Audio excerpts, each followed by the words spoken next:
What's your thinking in terms of keeping things conservative all the way? Well, we do certainly take a view that we need to avoid large losses as participants near retirement. There's a whole host of reasons for that. First of all, participants now, I mean, over the last 40 years, the responsibility for saving for retirement has shifted from, pension plans where there was pooled risk to the individual, and they bear every bit of that risk themselves. And if they're faced with a large loss as they start to get close to retirement, start to take distributions or want to annuitize that lump sum they've saved, first of all, a large loss of 15, 20, 25% might just mathematically be impossible to overcome. The time value of fluctuations is such that it takes a much larger gain to get back to even.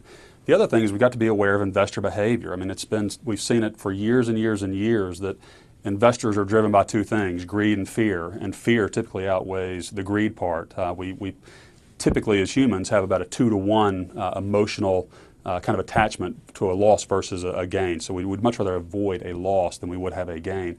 And so we see a lot of bad behavior on the part of investors too, and we want to try to avoid that. So if you set them up with a large loss close to retirement, and they feel that pain and they get scared and they exit at the bottom, they're basically locking in those losses and typically miss out on the opportunities to recapture that gain. And so we want to avoid both of those things. Are investors overexposed to equities, would you say? I think some are. If you look at a retirement plan, let's say a 401k that has not had the benefit of some of the impacts of the Pension Protection Act of 2006 and instituted a QDIA, there was a lot of barbelling. So you had a lot of people that might have been all equities or all cash. So you don't typically find investors, if left their own devices, that really have a portfolio that matches their risk tolerance. There's a lot of momentum there where people enroll in the program, they maybe pick an all stock portfolio and they just leave it that way, or they're scared to, they just don't know what they're supposed to do, and so they invest in something that's overly conservative. So you do have a lot of barbelling in what I'd call kind of an untouched defined contribution plan, where people can be significantly overweighted equities. What about some of the concerns now with bonds, though, that the bonds have run up too much, there's a bond bubble, if we start to see a move in rate, people are going to be losing money. So how do you sort of reconcile that issue as well? It's a serious question in the target date space specifically, because a lot of these target date funds do rely exclusively on fixed income as their mitigator of equity risk. And so they have a glide path that says, okay, we're going to reduce equities and we're going to fill in the rest of that bucket with fixed income, typically long fixed income. And there can be a lot of risk there. It's been an incredible 20, 25 years for fixed income. The way we do things is we worked with Dr. Markowitz back in the early 90s, and we use a risk-based optimization process that will actually start to turn to cash as an investment. So in a rising rate environment, two things is going to happen.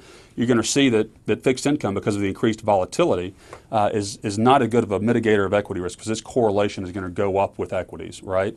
The other thing is, in a rising rate environment, even a high inflationary kind of environment, cash is a really good strategic investment. So a lot of funds don't want to use cash as a strategic investment because people don't want to pay for you to manage cash.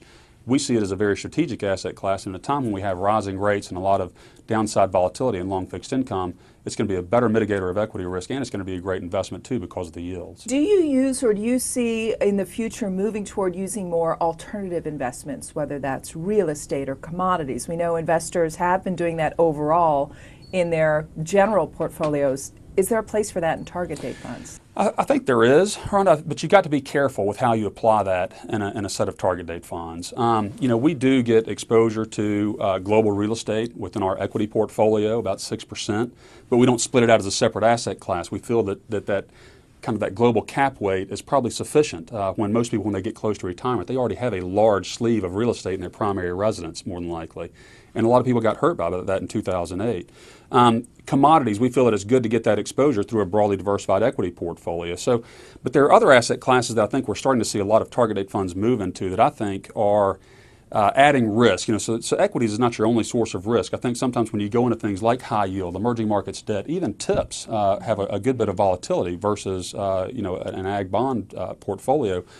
You've got to be aware of how those impact your overall risk posture. And so if you may be reducing equities, but if you load up your portfolio so high with high yield, emerging markets debt, and some of these others, that your risk profile is actually much higher, those participants, you need to be aware of that, and fiduciaries need to be aware of that too. I do think there is a place, but you have to really be smart in the way you apply those and not throw off really the goal of what you're trying to accomplish for those individuals.